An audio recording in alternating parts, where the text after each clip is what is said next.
30s jammed back to 141. And we have an injury crash in Metro East, northbound 55, south of 143. Northbound 55 is jammed back to 270. Southbound 55 is heavy through that general area as well.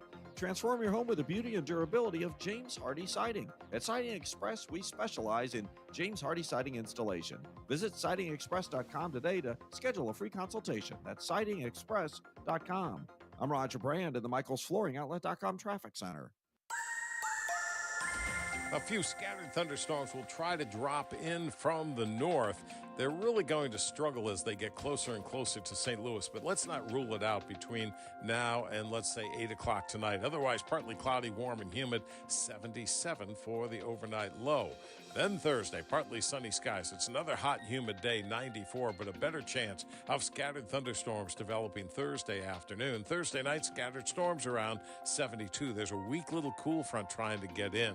It will get through just enough to bring in some cooler temperatures on Friday, partly sunny, but still a couple of thunderstorms around 85 for the high on Friday. And then summer makes the comeback again Saturday and Sunday. Partly sunny skies. Each day, some spot thunderstorms. 91 on Saturday, 94 on Sunday. All of next week looks like classic summer in St. Louis. I'm meteorologist Dave Murray on 104.1 FM. KMOX. Some thunderstorms in St. Peter's, 89. Clouds in 89 in Florissant. And some clouds, it's 89 downtown at the Arch. I'm Michael Calhoun, KMOX News. Come on, let's get going now. From KMOX Sports. We're primed and ready. All day, baby. Man, let's go. This is the Gray Bar Sports Open Line. Gray Bar, your distributor for electrical and datacom needs. On 104.1 FM, KMOX. Gray Bar Sports Open Line on this Wednesday evening. Nate Gatter with you in for Matt Pauley. Matt will be back on Friday when the Major League All-Star break concludes and the Cardinals resume their season against the Arizona Diamondbacks in Phoenix. Late first pitch will be an 8:40 first pitch Central Time between the Cardinals and the D-backs on Friday. Road trip for St. Louis out of the All-Star break. Brendan Donovan had a couple of hits. The lone Cardinals All-Star representative down in Atlanta last night, a game that ended in a swing-off. We'll talk about that a little bit later in the show. We have lots of guests to come. First up will be Daniel Esteve. He'll join us in about 10 minutes.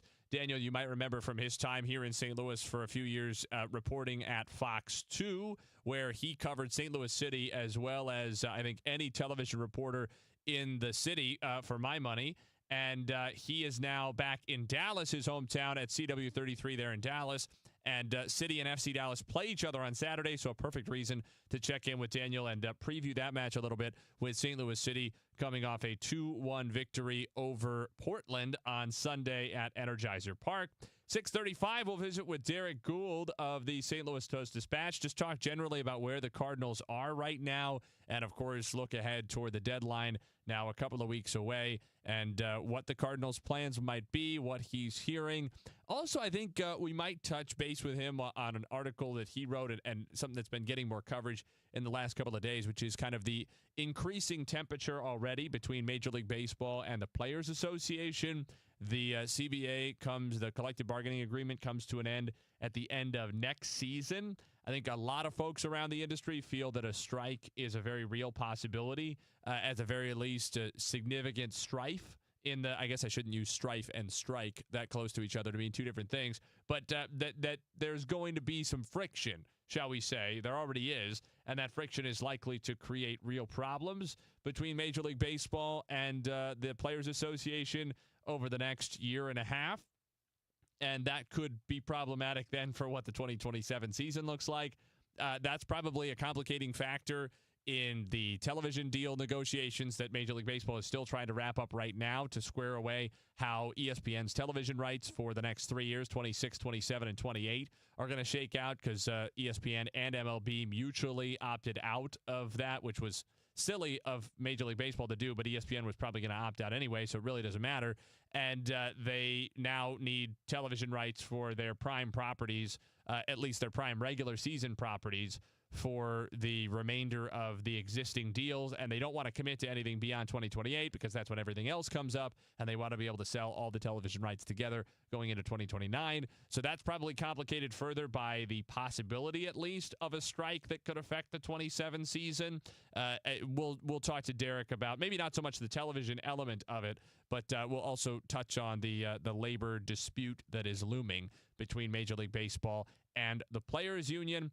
Talk about the Cardinals as we just did for a while on Redbird Rush Hour with Kevin Wheeler. You can go back and hear that on the free Odyssey app in podcast form. Some good discussion there about where the Cardinals are right now, the transition happening between the symbolic first and second halves of the season, either side of the All-Star break, the transition from pre to post-trade deadline, which is going to be the most significant pole, if you will, marking stick of the Cardinals season. And then the transition that's happening on an overarching level between John Mozeliak and Chaim Bloom running baseball operations for the Cardinals, which is probably, when we look back on this season, and certainly when we look ahead at the next 12 months or so, going to be the biggest piece of the Cardinals narrative. That's going to be the biggest thing for this offseason is how does it differ with Chaim Bloom in charge? And it might be quite significant. I think it probably is likely that the ripples of that will be felt throughout the offseason and will be a primary talking point this winter for the Cardinals. We'll visit with Jonathan Mayo of MLB.com during the second hour. Jonathan is one of the two people, along with Jim Callis, who primarily cover the MLB draft for MLB.com. We will discuss the Cardinals draft class, also a little bit of the draft in bigger picture. 7:30, we'll visit for the first time of two in the next 2 days with Dan Reardon, KMOX golf analyst, talking about the Open Championship, which will get underway just after midnight this evening, local time. It'll be Thursday in Northern Ireland at Royal Portrush, where the first round will get underway. Dan will be back with us again tomorrow evening as well to analyze and break down the first 18 holes of the 72 at the Open Championship for the Claret Jug, golf's oldest trophy. And at the end of the show, we will talk to Ed Wheatley, who is president of the St. Louis Browns Historical Society, kind of an interesting benchmark as well in St. Louis Browns history over the last couple weeks that occurred, and we will talk to Ed all about that.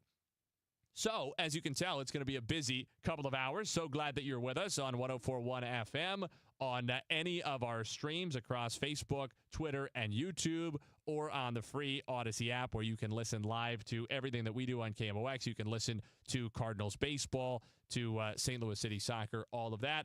If you want to join the conversation, there are so many ways to do it. The first is on that free Odyssey app. You can tap the talkback feature and leave us a voice message that we can play on the air. You can comment on the streams on Twitter, Facebook, YouTube. You can send us a tweet at KMOX Sports. You can call us at 314-436-7900. That's 314-436-7900.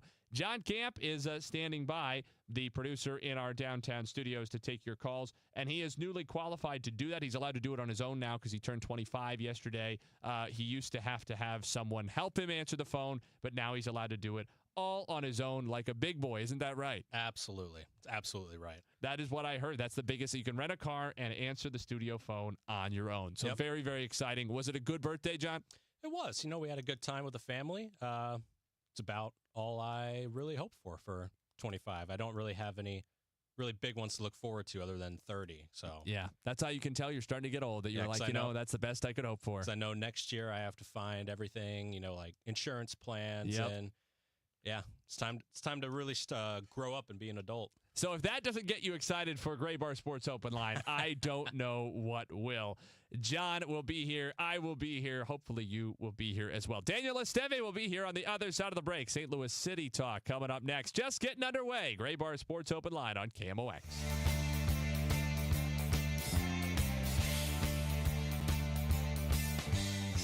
Tom Ackerman for Busey Bank and Building Community. We are proud to recognize Doorways as a building community partner. Doorways helps those who are invisible and ignored by society, people navigating poverty, homelessness, and serious illnesses like HIV.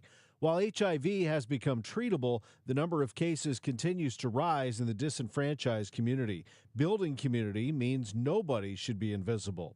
Learn more about Doorways at doorwayshousing.org. This is Pat Buring, Executive Vice President of Busey Bank. I'm so proud to recognize Doorways, the only agency in the region dedicated to providing housing to individuals living with HIV and their family members. Doorways sees to it that clients receive on-site services to manage their lives, opening doorways to independence and opportunity. That's what building community is all about. Join Busey. Get involved as we continue building the communities we call home.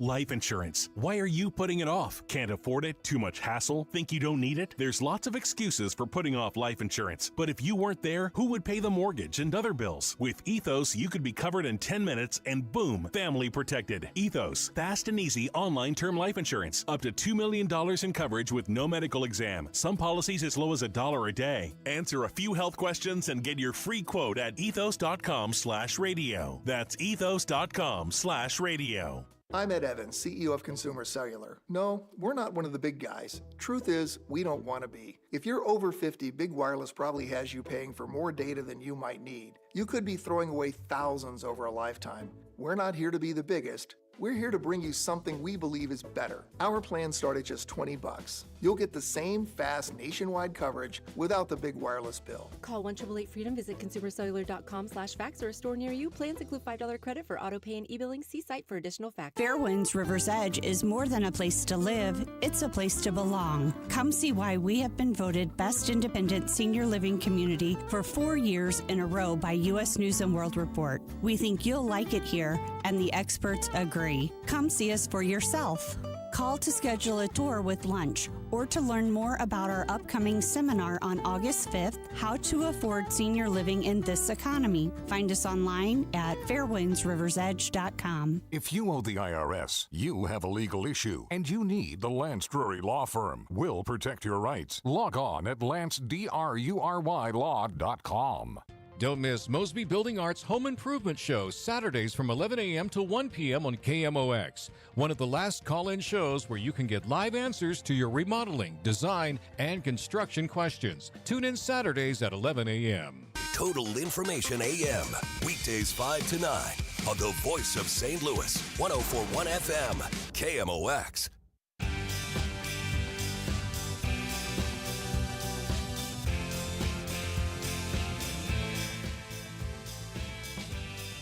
Graybar Sports Open Line continues. Daniel Esteve is on the phone with us. Daniel, you know from his time in St. Louis reporting at Fox 2, he is now back in Dallas at CW33, which is sad for us, but convenient this week because City go down to Dallas to play FC Dallas on Saturday. So Daniel is the perfect guy. Daniel, we are so glad to have you. How you doing? Nate, I'm smiling ear to ear, man, just to be chatting with you specifically, and obviously back with the great people in St. Louis. To say, though, that I'm the perfect guy has and always will be quite the stretch, but I'm excited nonetheless to chat to you. So obviously there's some positivity for St. Louis City and the scale of, this season. You have to take the rays of hope where they come. And 2 goals in the second half for Marcel Hartl to come from behind and beat Portland certainly counts as a ray of hope. There was 53% possession. City completed more passes than Portland. They outshot them by quite a bit. Just in general, not a City-looking box score. And now they get, as road games go, a winnable game on paper against an FC Dallas team that has struggled quite a bit. Stylistically, with City transitioning a little bit now and trying to come out of the ice age of the Olaf Melberg era, how do you see this matchup playing out in terms of just the tactics on Saturday?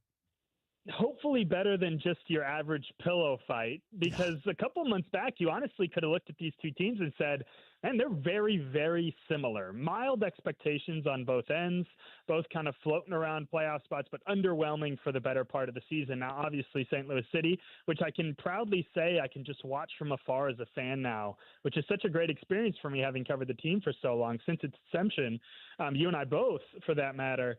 I mean, City probably had the extra antics that have come with this season, new coaches, change, issues with the ownership, player issues. FC Dallas hasn't quite had that much, but at least with the on-field expectations, very, very similar.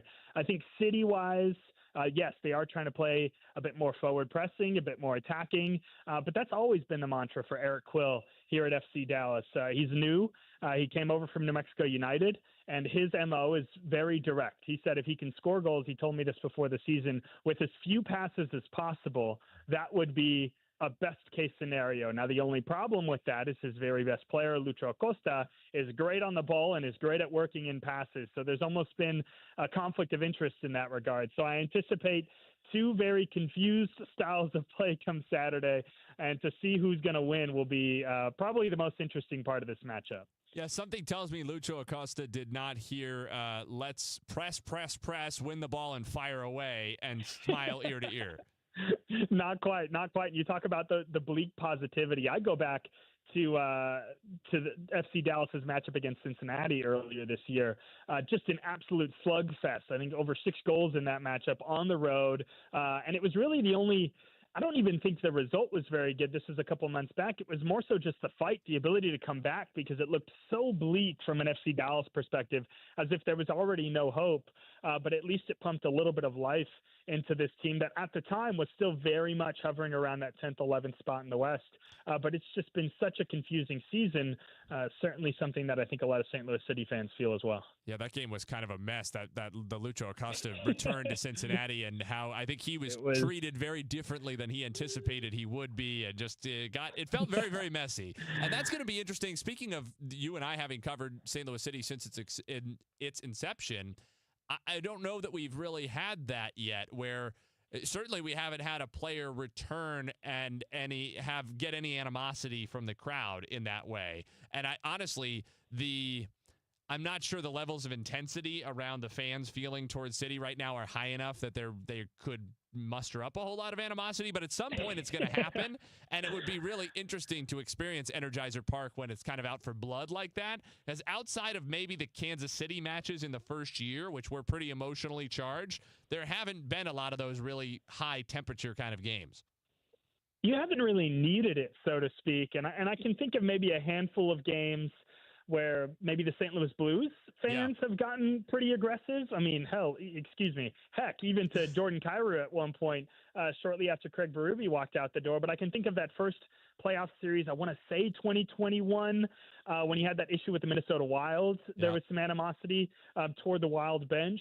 That's the only time I can really think of St. Louis fans getting too aggressive. And I always go back to one. Nazem Kadri, too, and that didn't work out too well for the Blues. I remember that one vividly, exactly. And I can think about a very direct quote, Monty, the big lefty, when he came over to St. Louis, our first interview with him in the Cardinals clubhouse after having played for the New York Yankees, he said, well, man, you guys are a lot easier to deal with than the New York media. And I imagine the same can be said for the fans. St. Louis fans are great fans, but Energizer Park in particular, I can't imagine ever being this absolutely hellacious place to play, not from an energy standpoint. It's always had that, but just from an animosity perspective, I think visiting players, in fact, they love playing in there because it's just good energy all around, which is a credit to the fans, but also, yeah, to your specific question, tough to imagine us really berating a couple new players as they make their return, especially a guy like, I think Indy Vassilev, if he ever makes his return to Energizer Park, that's somebody that I'm sure will love to celebrate because of his antics on and off the field. Just a great player. Yeah, no, certainly there have been some of those guys who have been, if anything, sad departures. I think the same thing with returns for guys like Tim Parker, even someone, there have been a couple other guys, maybe some that are kind of neutral departures, but I don't think there's anybody who would inspire any sort of negative feelings in that way. And, some of it is also just about, it's not that Cincinnati fans dislike Lucho Acosta in any way. Some of it is about, spurned lover kind of situation. It's about how the departure happens rather than anything that happened during the tenure. And that's just, you can't predict those things until the very end. In the spirit of Saturday's game, is there anybody aside from Acosta, maybe not such a big name, who you've had your eye on, who you think City fans should look out for in FC Dallas colors? To be honest, I don't think there's anybody in particular that St. Louis City needs to be worried about. I mean, Nusep at the top is obviously a fantastic forward, and he's going to be on the end of a lot of those Lucho Acosta passes. So just that attack is always great. Just a player I'd love to see play, to be honest, in this matchup is an Olin Norris. He's been dealing with a lot of injuries lately, but he's a young 20-plus-year-old. youth U.S. international player who's just absolutely fantastic, kind of a Swiss Army knife, can play on the left side in a left back position, can play as a center back, can play as a central defensive midfielder. I think he's going to be so difficult to deal with for Major League Soccer teams moving forward. But he's just somebody that, oddly enough, we talk about animosity, Nate. He threw us a little bit of shade. And by us, I mean you and me, having called some of the City 2 games during that first season. Well, it turns out that semifinal the following year that MLS Next Pro for St. Louis City lost to North Texas, when we thought they were going to return to the MLS Next Pro Championship, Nolan Norris was on that team, and it was a 3-0 victory in favor of North Texas. He was throwing some shade to City 2 at the time, thinking that for them that was their MLS Next Pro Championship because they had so much respect for City 2. So, no, Nolan Norris is just a player who's in the top of my mind. I don't anticipate he'll play this weekend with his injury, but he's somebody to watch out for the future. Do you know if you're going to get a chance to chat with any of the City guys who you have relationships with from when you were here? I hope so. I've already spoken to a couple of the PR folks at St. Louis City. I know Cashon Smith won't be making the trip, but a couple of his colleagues and friends will be. So I'm already planning on meeting them. And then I'll try to see if I can, sneak a conversation in, at least on the player side, with some of the players that I developed relationships with. I don't know if he's going to be there just because I'm a little bit removed, but any excuse to talk to John Hackworth, I will take. So I hope he's there. So plenty of people that I miss dearly. I'm hoping to actually get back to St. Louis sometime next month. So I'm planning on visiting as many people as possible, you included, Nate. Yeah, well, we look forward to that. And certainly, any chance to talk to Hack is one worth taking. Last, this has nothing to do with St. Louis City, and I'm sure your sources are in so deep that you just can't reveal anything. But while we have you here, the rumors are swirling around your Dallas Mavericks down there around what they might do in the trade market, including names such as one LeBron James floating around. Are you thinking that the Mavs are primed to make a little more noise, even after maybe the last Nico Harrison blockbuster didn't go over so well? It's ironic because I was at Cooper Flagg's introductory press conference. I was at the post-draft press conference, and it seems like everything Nico Harrison has said, as crazy as some of the stuff he's said is to date, they have come true. More specifically, the deal for D'Angelo Russell. He was very adamant that they were going to go get a point guard, somebody who could also play off the ball and be a scoring threat once Kyrie Irving returns. And lo and behold, first day of free agency, D'Angelo Russell is signed. Now, there were a couple other names thrown around there, but to our knowledge, LeBron James has not been one of those names that has been mentioned. And I just imagine that from an asset perspective, who are you going to throw that way, right? I mean, the question's been thrown around to Nico Harrison so often is he's talked about win now mentality. Yes, LeBron James would 100% fit that mantra, but in the same vein, he now has a Cooper Flagg. So how much do you blow up the ship in an effort to win a championship as quickly as possible? And who do you give up in that same regard? PJ Washington was probably the top candidate to be sent the other way in any trade scenario. Giannis was one that was thrown around quite a bit. But 3 times in his post-draft press conference, Nico Harrison specifically mentioned asking PJ Washington about playing with Cooper Flagg, somebody who we identified as 2 players that play the exact same position. Well, here's Cooper Flagg ball handling in Summer League, playing as a point guard essentially, and PJ Washington is very much a part of next year's plan. So I just don't know how you make a trade like that in general, let alone one that includes a future Hall of Famer like LeBron James. Yeah, so good points all. I did, as much as this has mostly worked out for the Mavs, I had to roll my eyes at Nico Harrison in the press conference. I don't know if it was immediately after the lottery or a little later when he said, now, or maybe it was the Cooper Flagg introductory press conference when he said, now you guys see the vision. It was. Okay, now Nico. Now you see the vision. Yeah, you saw that all along. If only we could all have the foresight of Nico Harrison to know that the Mavs were going to win the lottery from outside the top 5 percentage odds. Outside the top 10 percentage odds, right?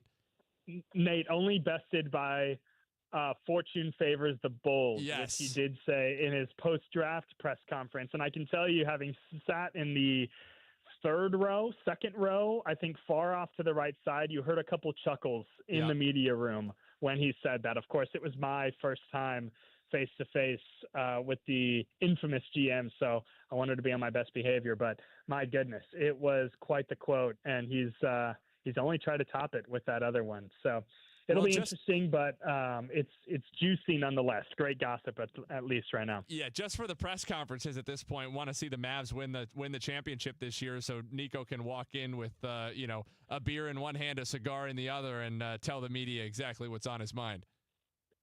It'd be nice to see him loosen up a little bit.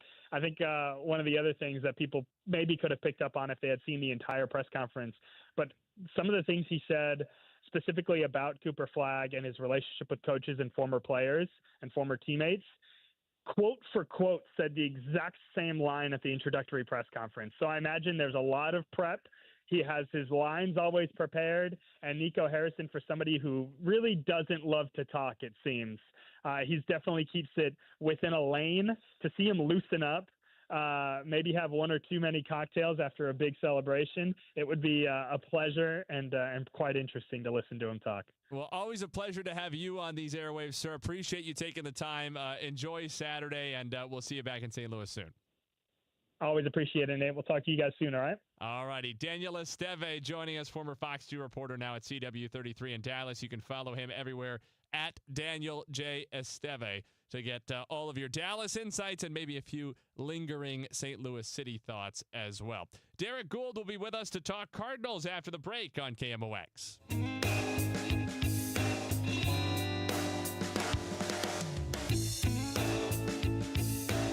Wake up informed. Wake up empowered. Wake up to Total Information AM, your morning must. Hi, this is Debbie Monterey. I'm Megan Lynch. This is Tom Ackerman. From local news to breaking headlines to weather, traffic, and the stories that matter most, we've got you covered before your first sip of coffee. Expert analysis, bright perspectives from the people you trust. Total Information AM, your day starts here. Mornings beginning at 5 on 104.1 FM, KMOX. Chris Ranji for Siteman Cancer Center, and you have to know that you are somebody's favorite person, and your health matters not just to you, but it matters to people who care about you. Getting screened early for any cancer, whether it's colon or breast cancer, prostate cancer, or lung cancer, it is important to do that. Siteman has set up a website called GetScreenedNow.com. And when you go to it, it's going to help you find a location nearer you. If you live a little farther out from St. Louis and don't want to make the trip into the city, you can get screened closer to home. GetScreenedNow.com, because for me, I'm over 45. It's time for that colonoscopy. Third leading cause of cancer-related deaths in both men and women. And GetScreenedNow.com will help you find a location that is good for you. Doing it early, really, really important. GetScreenedNow.com. Now there's a new way to take charge of your blood sugar. Introducing new Garlic Healthy Blood Sugar Formula from the makers of the nation's best-selling garlic supplement. New Garlic helps maintain healthy blood sugar levels with clinically supported levels of garlic, plus a custom blend of vitamins and minerals. And it's odor-free. Take charge of your blood sugar with new Garlic Healthy Blood Sugar Formula. These statements have not been evaluated by the FDA. This product is not intended to diagnose, treat, cure, or prevent any disease. Use as directed. Hey, Green Gobbler here. So you've got a clogged drain in your bathroom. Water in the sink's overstaying its welcome. You're spitting today's toothpaste on top of yesterday's toothpaste. You hope that it go away. Yeah, clogs don't just go away. I make them go away. I'm Green Gobbler, the only clog dissolver you need. I'm bleach-free, safe for your pipes, and I work. Guaranteed or your money back. Because I never met a clog that was gonna unclog itself. Green Gobbler. Let the gobbler get it. Hey, it's Debbie Monterey in studio with Gloria Liu, broker, owner of Your Home Sold Guaranteed Realty and St. Louis's real estate expert. Gloria, while most agents make big promises, you're known for your upfront written guarantees. My name is My Promise. While many agents promise you an unrealistic sales price just to get your business, I'll provide you with an upfront written guarantee stating if I cannot sell your home for 100% market value, I'll pay you the difference. Gloria, that's what sets you apart from others and why I recommend recommend you. Folks, why risk working with just any agent when you can work with the best? Gloria Liu guarantees your sale price upfront and in writing. Absolutely. And if I don't, I will pay you the difference. The agent you choose in this changing market matters and could cost you or make you thousands. Sell your home with certainty, confidence, and for 100% of market value, or Gloria will pay you the difference. Call 314-325-6888 or visit GloriaHasTheBuyers.com. That's GloriaHasTheBuyers.com. Gloria and seller must agree on price and possession date. Hospital Sisters Health System isn't just in your community. We're your neighbors, your friends, your support system. From your first visit, you'll experience expert care backed by the strength of our entire health network. At HSHS, we put your health first, with medical expertise and kindness that makes you feel valued at every step. HSHS, connected to our community, committed to your health. Visit hshs.org/caring to learn more. Baseball's All-Star Week is underway. Cardinals baseball, it returns Friday night when they take on the D-backs. Cardinals Radio, 104.1 FM, KMOX. Gray Bar Sports Open Line continues on KMOX. Nate Gatter with you in for Matt Pauley, joined now by St. Louis Cardinals beat writer Derek Gould of the St. Louis Post-Dispatch. You can follow him on Twitter at DGould. You can read all of his work on STL Today. Derek, thank you so much for taking a few minutes out of your All-Star break to visit with us.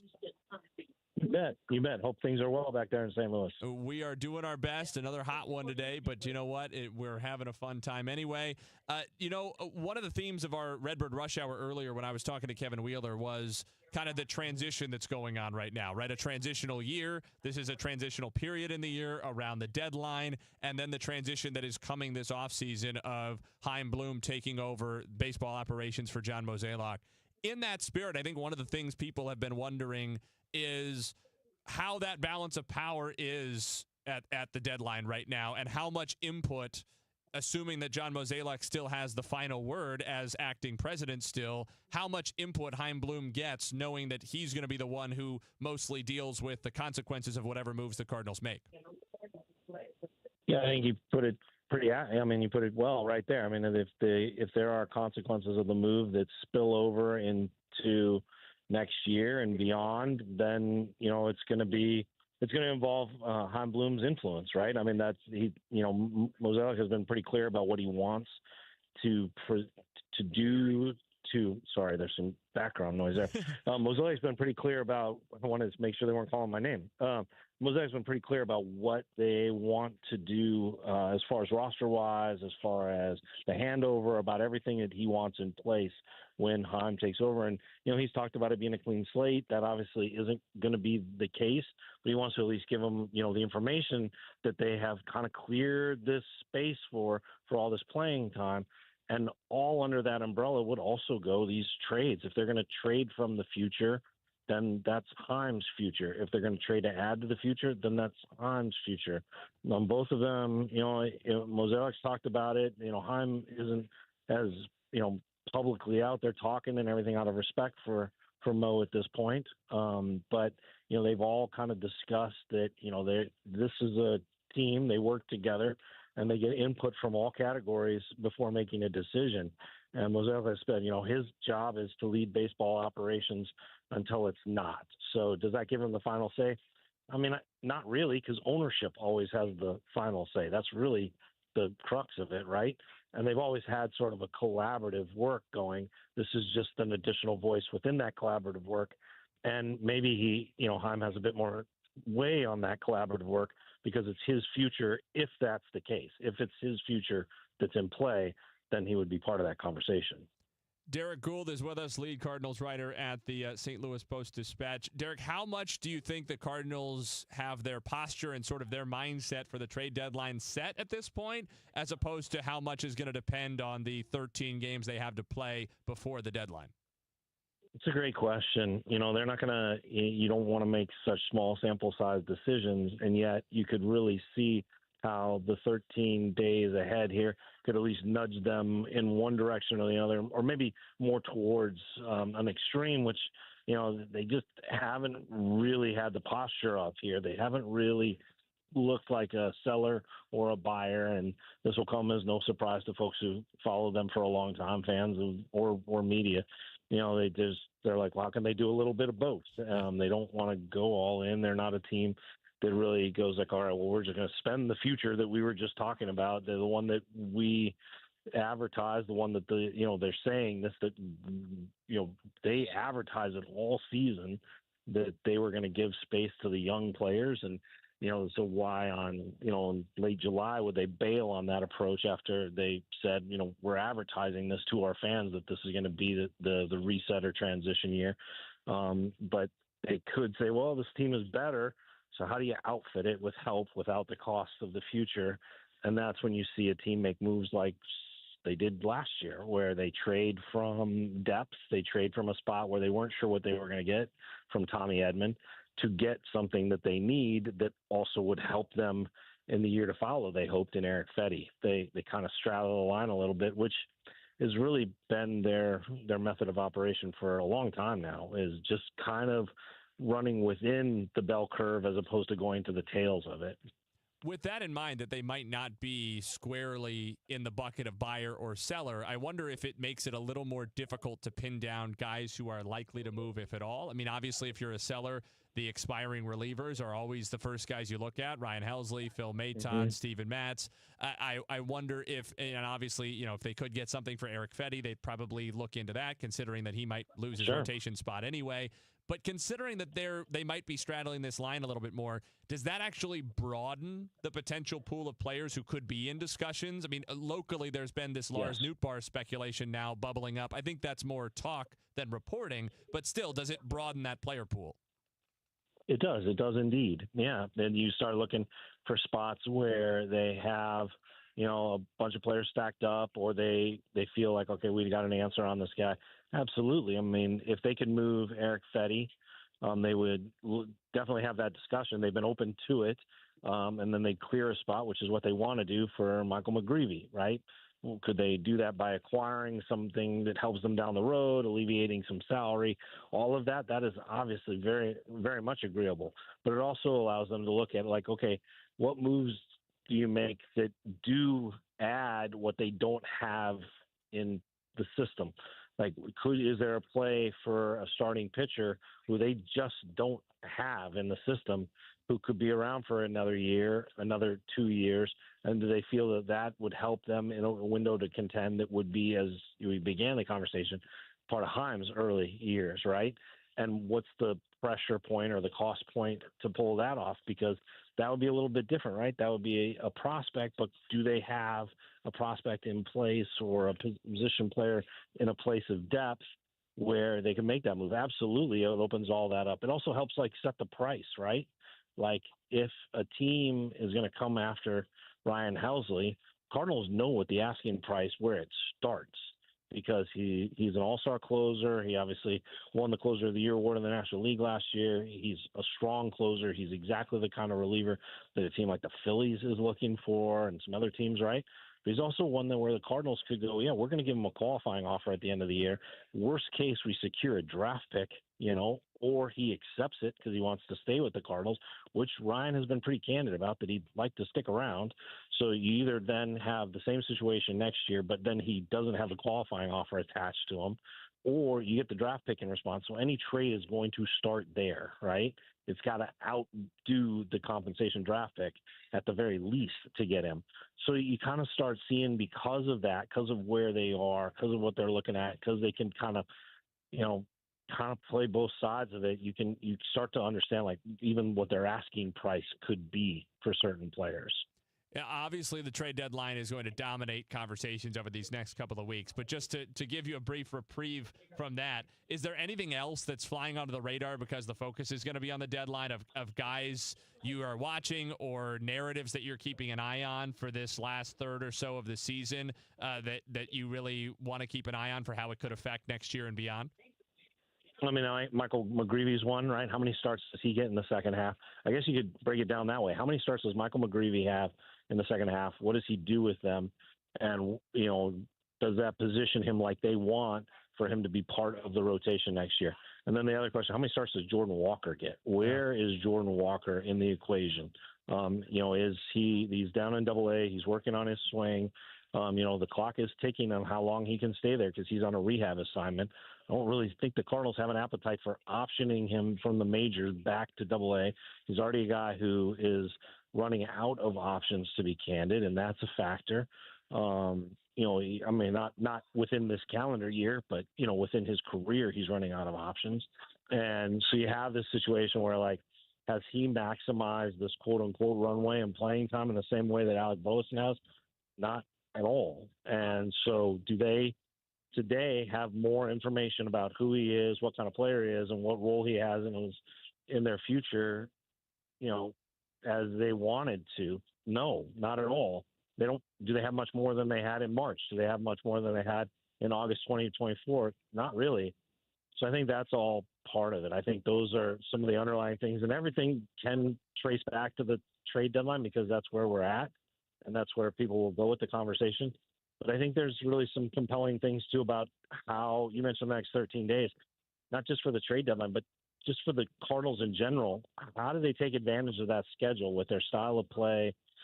Do they get some health back? What does Nolan Arenado provide? What does Lars Nootbaar provide? And do they start playing like they were in May? Because if they start playing like they did in May, they survived June, and that's to be complimented. That puts them back into the race pretty strongly, and it could happen in the 13 days. Well, Derek, I could talk to you all evening long, but you got a flight to catch, and we want to make sure that you make it. So thank you so much for taking the time to visit with us, and we look forward to talking again soon. You bet. They are not shy here about shouting at us. Holy cow. Sorry about that. Nice little ambient noise, as they call it. But, yeah. Derek Gould reporting live from Hartfield-Jackson for KMOX. No kidding. They are serious about us lining up. For sure. Well, you don't get in trouble on our behalf. We'll talk to you soon. All right. Thanks.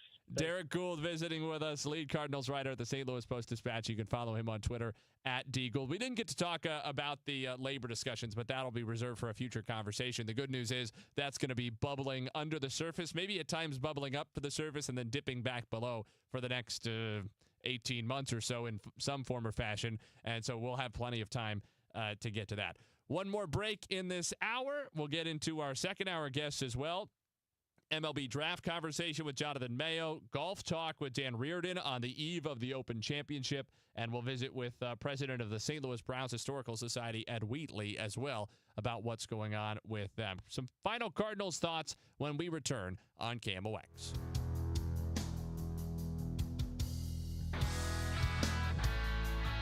Hey guys, Glover here for my friends at Gatter Injury Law. So as you know, I'm a lawyer, haven't practiced in a long time, but I did plaintiff's work and defense work, so I have a pretty good understanding of it. I have a pretty good idea of who's who in the firmament of plaintiffs' attorneys. And for my money, Mark Gatter is the guy. He's a great attorney. He is a great practitioner. He's put together a great team. He was born and raised here. He lives here. He works here. He wins here. Call 314-628-ALL-9s or GatterInjuryLaw.com. The choice of a lawyer is an important decision and should not be based on advertising. Hi. I'm Andrew Suntrup. Buying your brand new Buick or GMC has never been easier. Here at Suntrup Buick GMC, our family-owned and operated dealership has been proudly servicing St. Charles County for over 30 years by always providing aggressive pricing, a massive inventory selection, and exceptional customer service. Buying from Suntrup means you get the best vehicle at the best price. Visit Suntrup Buick GMC today or visit us online at suntrupbuickgmc.com and save more at Suntrup Buick GMC. Hi, my name is Christina Straight, the owner of Straight Realty, and I'm asking you, what do you want in a realtor? Do you want experience? I've been a broker for over 21 years. Do you want to know how much I've sold? I've sold over $500 million, yes, $1 billion with a B, in sales. Do you want value? I now list properties for only 2%. So, if you're looking for all these things and want the best, then call me, 314-441-4444. Why pay more than 2? You can also listen to my podcast on my website, straightrealty.com. Commissions are not regulated and negotiable. Straight Realty is a licensed broker in the state of Missouri. It doesn't take a lot to make a big difference. That's why we've teamed up with Jerry Kelly Heating and Cooling to bring you 100 acts of kindness. For the next 6 months, the Chris and Amy Show is challenging you to spread kindness in simple, meaningful ways. No big budget needed. Write a thank thank you note, help a neighbor, surprise someone with a smile. It all counts. Let's prove that kindness is contagious. Share your acts with us by using hashtag 100KindActs. Because a little kindness goes a long way. Hey, it's Jeff Sachs at Sachs Financial, retiresafestl.com. Have you ever wondered what it's like to work with a financial advisor? Are you in your 50s or early 60s and really haven't talked to anybody about how you retire? Give me a call today. Check out our website, retiresafestl.com. When you haven't found love, it can feel like everyone else has. It's in every movie, every song, and all the PDA. Looking for love sucks. Thankfully, California Psychics can give you the guidance you need to find the one. We guarantee if your reading isn't life-changing, it's free. And new customers receive 20 minutes for just $20. Visit CaliforniaPsychics.com and experience the joy of certainty. California Psychics. Lanny went to college and racked up huge debt. A little bit over $100,000. For a degree he couldn't use, now what? I had a friend that went to my computer career. They even helped him get hired immediately after graduation. One of the things I love about IT is that you can work from anywhere you want. You could become an IT pro in just months, including cybersecurity and the basics of AI with zero experience at mycomputercareer.edu. My Computer Career, an elite CompTIA certification partner. It worked for me, and I know it can work for you. This is one student's experience. Individual results vary.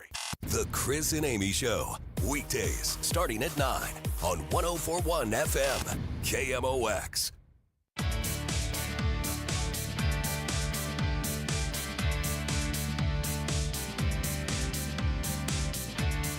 Nearing the halfway point of Gray Bar Sports Open Line this evening. Nate Gatter with you, filling in for Matt Pauley. I'll be back tomorrow. Matt will return on Friday. Get those final thoughts probably for this evening on the Cardinals and that trade deadline situation. We conducted a Twitter poll, very scientific, yesterday, and 660-odd people voted, and the options were sell, buy, don't know yet on how they wanted the Cardinals to approach the deadline. Depending on exactly what time in the poll, roughly 70% said sell, and the remaining 30% was split up. I think it finished around 18% buy, 12% not sure yet, something like that.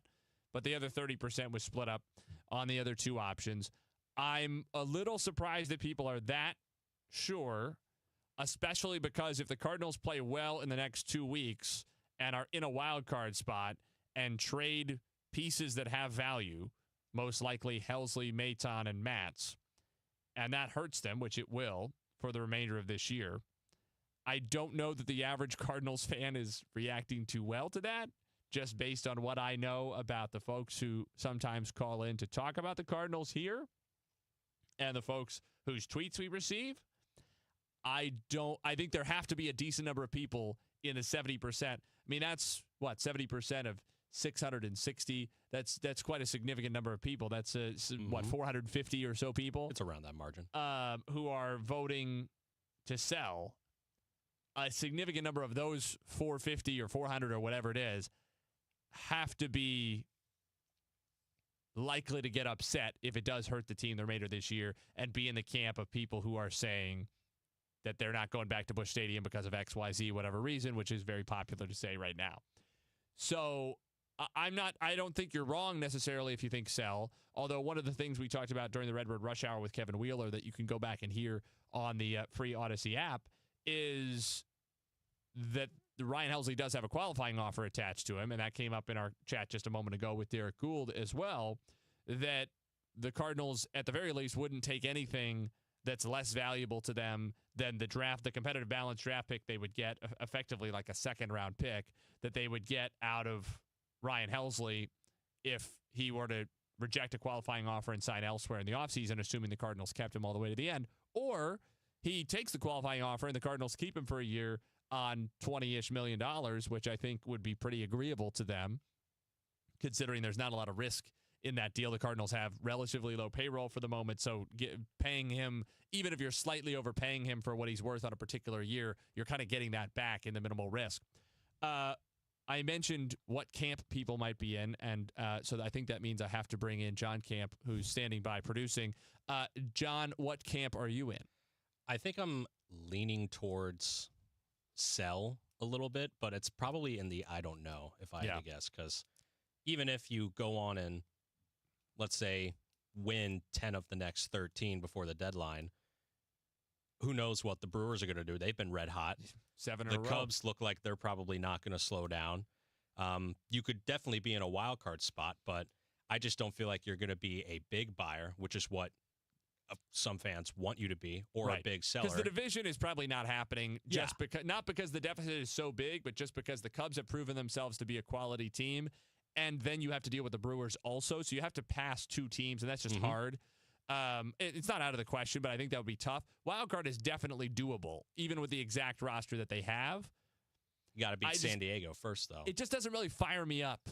You know, the idea of, maybe we could get the 3rd wild card. Yeah. You know, like, I'm not sure I'm giving anything up for that. It doesn't scream excitement. Right. You could argue that keeping Ryan Helsley isn't giving a whole lot up, depending on what the market is. And, the Cardinals know better than we do what the market is for him. And if it's not that hot, if it's not as hot as it would have been, say, in the offseason, which it wouldn't be quite as hot as it would have been in the offseason, maybe they say we're not giving up much because, worst case, we get a draft pick and we get to keep Ryan for the rest of the year and use him to push toward the playoffs, which would do something to restore a little bit of how the fan base feels, to, as Kevin Wheeler pointed out, make a little bit of money on just playoff TV and gate revenue. Yep. Those are not insignificant things. I think I'm in that boat as well of probably sell, but not quite sure yet. I'm almost fearful that the Cardinals win 10 of their 13 between now and the deadline, because that is going to create... And then you really won't know what to do. Yeah, it's going to create a mess. The news is next, second hour on the other side. Gray Bar Sports Open Line on KMOX. Attention. Have you racked up $10,000 or more in credit card debt? Are you barely getting by making minimum payments? With credit card debt reaching all-time highs, National Debt Relief is notifying consumers about significant debt relief options currently being made available to help those with overwhelming credit card debt. These options may reduce a large portion of credit card debt for those who qualify. You don't need to declare bankruptcy or take out a consolidation loan, and you may only have to pay back a fraction of what you owe, even if you have bad credit. National Debt Relief has already reduced the credit card debt for more than 550,000 consumers. So don't wait. If you owe $10,000, $20,000, or even $100,000 in credit card debt, you can now take advantage of this financial debt relief as the cost of living continues to skyrocket. To check what debt reduction you may qualify for, call 800-355-8282. That's 800-355-8282. Again, that's 800-355-8282. Why do the national tax resolution firms need the tiny fine print at the bottom of all their TV ads? Hi, this is Lance Story with the Lance Story Law Firm. You don't hear fast-talking disclaimers in our ads because the claims we make are 100% transparent. The Lance Story Law Firm primarily focuses on one thing, IRS problems, and we're regulated by the Bar Association, and we have a AAA rating with the Better Business Bureau. IRS issues are serious legal issues. The Lance Story Law Firm has helped thousands of clients navigate the best resolution plans, and we tell you up front exactly how much it'll cost. Tax resolution law is all we do. So before you send money to some out-of-town, high-pressure salesperson, give us a call at the Lance Story Law Firm, located right here in St. Louis. Call today to schedule your free consultation with me, 314-260-6120, or visit LanceDruryLaw.com. The choice of a lawyer is an important decision and should not be based solely upon advertisements. Hey, it's Matt, your leaf filter trusted pro. Gutters are an often neglected part of the home. They're also one of the most important. Clogged, overflowing gutters can cause serious problems like foundation damage or basement flooding, which can cost thousands of dollars to fix. Let's face it, cleaning gutters yourself is not only a hassle, it can be dangerous. But when you get Leaf Filter, you'll never have to worry about cleaning clogged gutters again.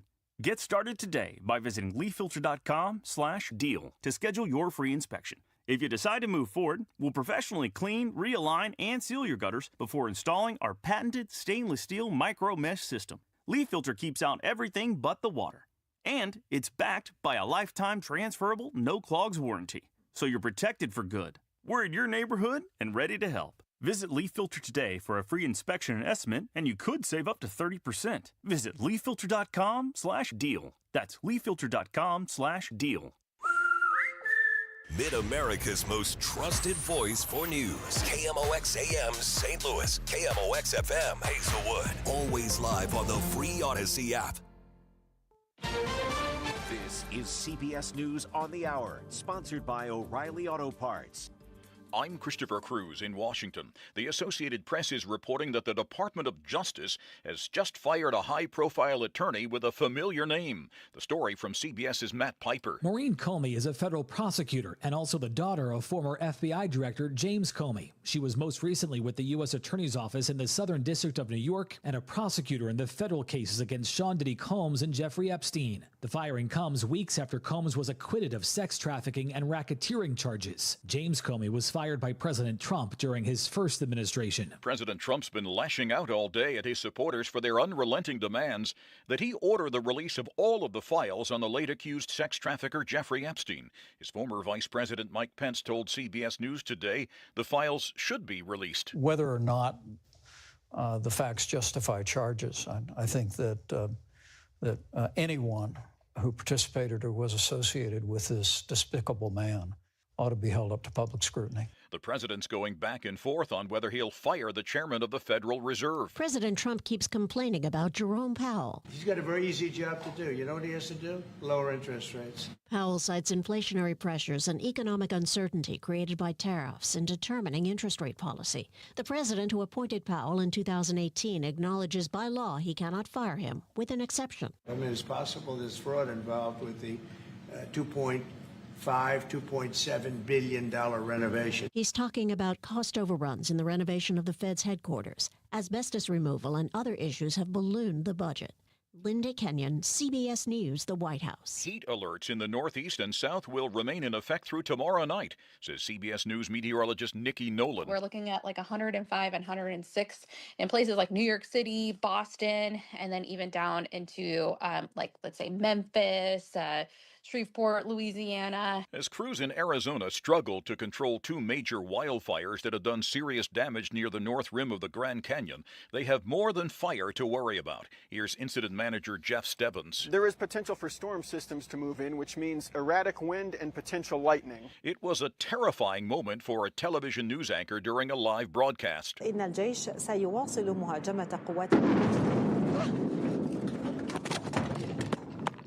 An Israeli airstrike hit the Syrian Ministry of Defense in Damascus today, not far from the studio. Israel is vowing to destroy Syrian government forces attacking Druze communities in southern Syria.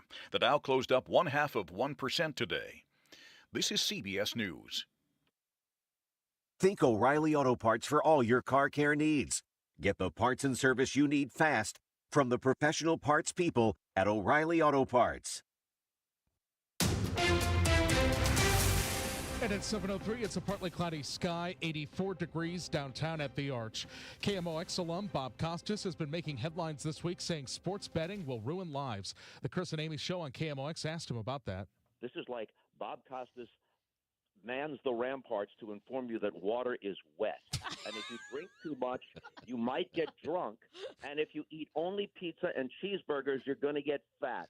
Thank you, Captain Obvious. Costas went on to say that more sports is becoming transactional overall. And part of that, not all of it, but part of it is the ubiquitous nature of gambling. Baby teeth from the 60s and 70s turn out to be a wealth of information in determining a correlation between cancer and Coldwater Creek. Dr. Mark Weiskopf is He's Okay and Drinker Professor of Environmental Epidemiology and Physiology at Harvard T.H. Chan School of Public Health. He reached out to Just Moms STL founder Dawn Chapman. Contact was made with the adults whose baby teeth were given as part of that research. He didn't know that there was additional radioactive waste along the creek. And as he was looking about it, it's what he said. He said, my God, by the time these kids were babies and their parents were sending their teeth in, they had already been exposed, and the government knew about it since 1949 along the creek. Chapman says all of the deaths and illnesses could have been prevented. Maria Aquina, KMOX News. A new Missouri bill aims to make it easier for young entrepreneurs who want to make and sell items to build their business and sales skills. Arnold Republican Senator Mary Elizabeth Coleman tells MissouriNet her bill will exempt business owners 18 years and younger from local licensing fees and other requirements. The idea came about by a group of Jefferson County kids who wanted to participate in a fair in Kimmswick by selling things like lemonade, but was denied because of health department regulations. We see this a lot with all of the political subdivisions. There's just layer after layer of red tape, and everybody kind of points at the other person as being at fault, and it ends up hampering economic development efforts, and in this case, education of children. They would still be required to follow state regulations, such as environmental rules and medical licensing for certain jobs. Beth Coughlin, KMOX News.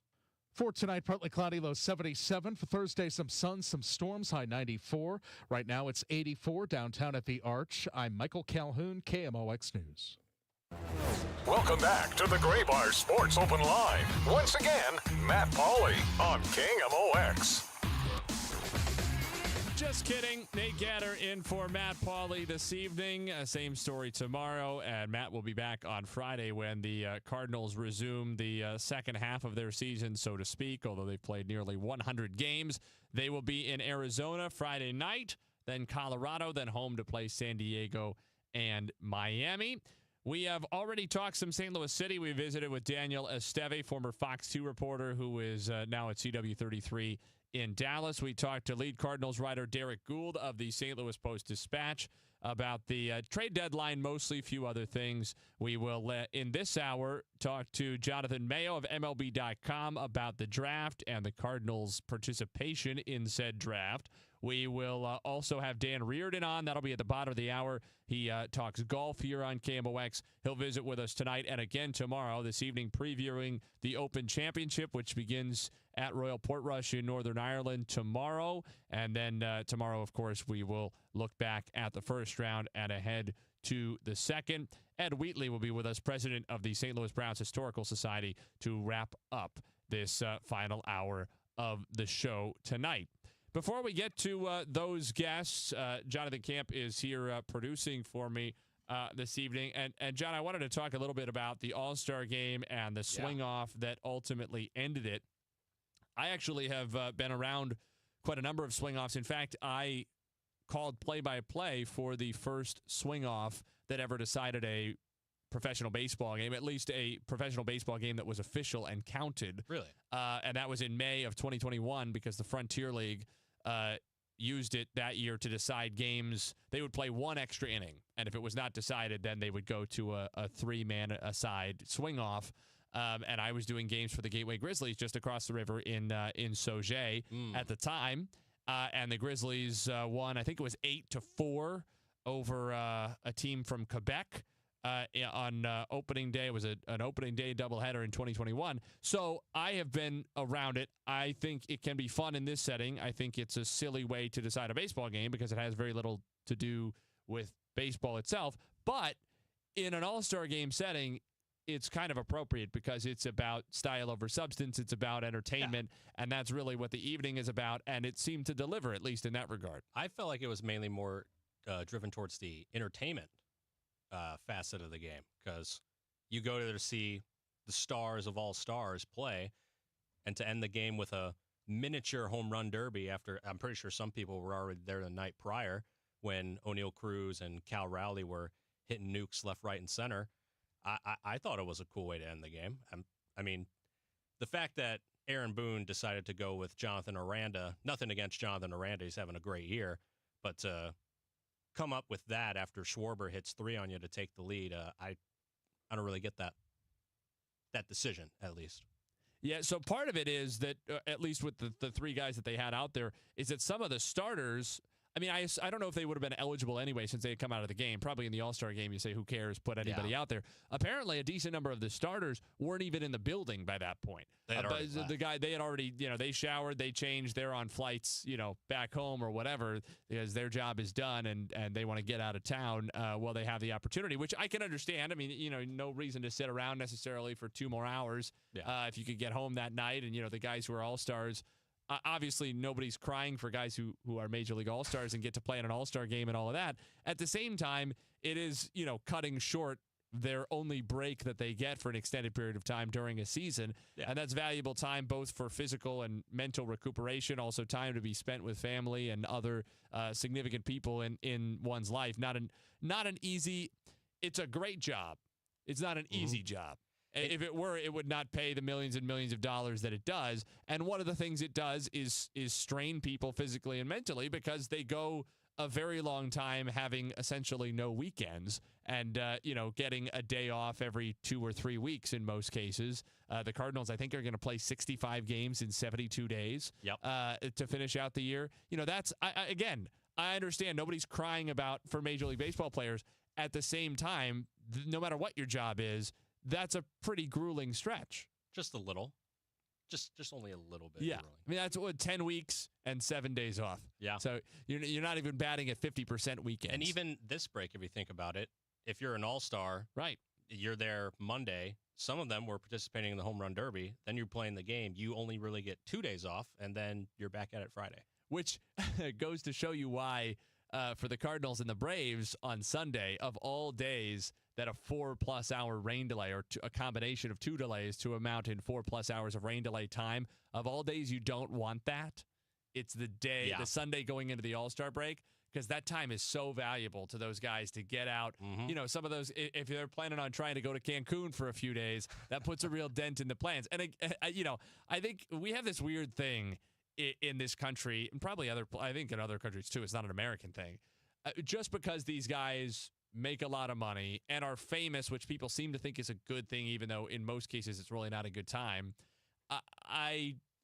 As a result of those things, people sort of lose any ability to put themselves in a player's shoes and reckon with what might be the downsides of these things. Yeah. Right? Like you can discuss, here are some downsides with this, even well recognizing the upside, right? If somebody wins $1 billion in the lottery, you can say it kind of sucks that then every person you've ever known is now coming to you asking for money, treating you like an ATM, and it affects all your relationships. That doesn't mean we're saying what a bummer that you won $1 billion, right?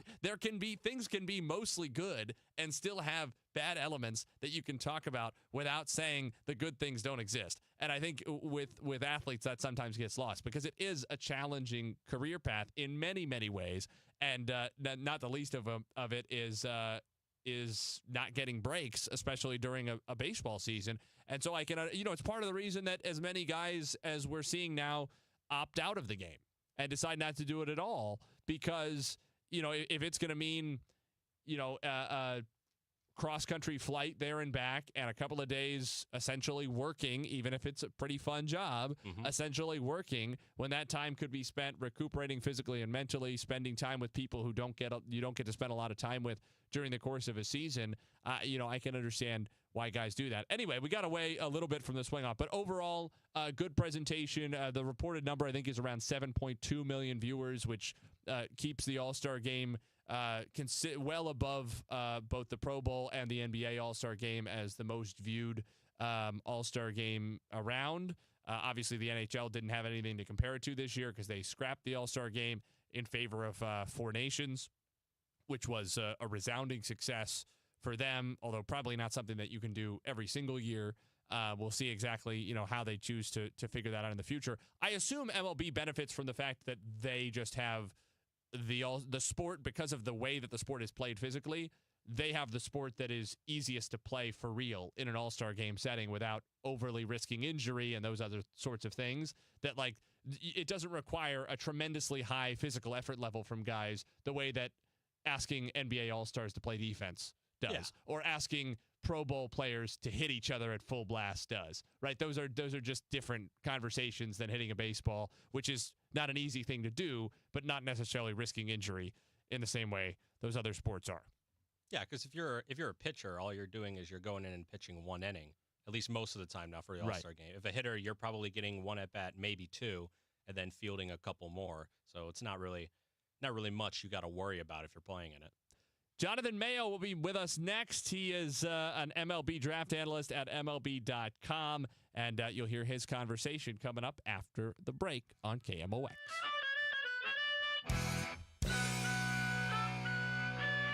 You had a solid retirement dream. Sell your home in a few years, bank the equity, downsize, and travel. But with an unpredictable economy and the future feeling a bit uncertain, you're wondering if that equity will still be there when you're ready. What if you could bank that equity right now? With Truehold, you can sell your home for its current value so you can access your equity today. You can bank the cash now and stay in the home you love with an easy standard lease. Truehold even covers property taxes, insurance, and repairs, And since Truehold hands over your equity in cash now, it's yours to do whatever you'd like. Don't let a shifting economy put your hard-earned equity at risk. Visit Truehold.com and receive their competitive offer on your home in just 48 hours based on its current value, not what's coming. Call 1-855-300-9993 or visit Truehold.com. The smarter, faster way to cash out on your home's value without moving. That's Truehold.com. Are you having trouble hearing? Hearing loss can devastate the quality of your life. Now, there's an affordable fix for you or your loved one. Rated the best hearing aids of 2025 by Forbes Health, Audion Hearing has the highest quality hearing aids at the lowest prices, starting at just $98 a pair. I actually like them better than my old $5,000 hearing aid. I could not believe how my hearing and life changed. Join over 1 million happy customers by going to audionhearing.com. That's AUDIEN hearing.com. Career changers, including veterans and active duty service members. Your transition starts here. Go from GI to IT in a matter of months. Become a certified cyber warrior with training at My Computer Career. Cybersecurity specialists are in high demand, offering IT pros great opportunities and a rewarding lifestyle while protecting our people, liberty, and treasured institutions from cyber threats. Deploy your career in IT today at mycomputercareer.edu/CWP, an elite CompTIA certification partner. VA education benefits are available to those who qualify. Cardinal Cowboy here. After proving the doctors wrong following my accident, I got back to baseball, started kicking field goals, and finally got paid as a pro kicker and ultimately became a leader in the marketing world. That's why I trust Renner Garage Door, exceeding expectations for over 65 years. They service, sell, and install top brands like Deldon, Amar, and LiftMaster. Get your free quote today. Check them out at RennerDoorSTL.com. Renner, forward and back. Giddy up! RENNER, RENNER. Hey guys, Glover here with my friends Mark and Neil Gelman from the Gelman team of eXp Realty. Selling your home, every situation is unique. Find the best options that are right for you from the real estate team who offer more options. 314-336-1991. Go to thegelmanteam.com. Hey guys, Glover here with my friends at Zero Res. It's National Carpet Cleaning Month, and because of Zero Res's commitment to the DGS, you're going to get 3 rooms of carpeting clean plus 1 free plus $50 off your air duct services. 314-474-2020, ZeroResSTL.com. The Dave Glover Show, weekdays at 1 on 104.1 FM, KMOX.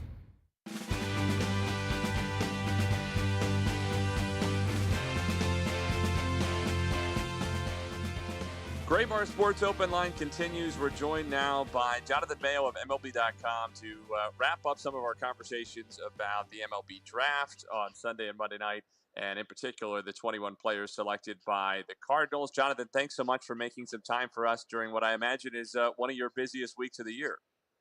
It's always a bit of a slog, but it's a slog of love. So happy to spend some time talking Cardinals draft with you. Before we get to some of those Cardinals picks, it ties into certainly the Cardinals' first selection and really how the entire top of the draft went, that people were, I think, at least mildly surprised by Washington's selection of Eli Willits, the high school shortstop, at number 1, and then very surprised by Tyler Bremner, the college right-hander out of UC Santa Barbara, going number 2 to the Angels, and that's part of why Liam Doyle fell down to the Cardinals at number 5. On the scale of sort of 1 to 10, how surprising would you say those first 2 picks were in combination with one another? I think he framed it pretty well in terms of mild surprise. You know, those of us who have spent the last several months constantly trying to figure out what's happening and talking to all the teams, especially Sunday as the clock started ticking, the idea of Eli Willits going number 1 overall was gaining a lot of steam. So by the time it happened, it wasn't that shocking. He was always in the conversation. Maybe it was more on the outskirts at first. But, you know, we've talked to scouts, not with the Nationals, who think that when all is said and done, he may be the best player from this draft. He's only 17. So if he gets stronger and adds impact, that's the one area of his game that was some concern, that he may be a superstar up the middle kind of player. So that was a mild surprise. So if you ask me 1 to 10, I'll say a 3.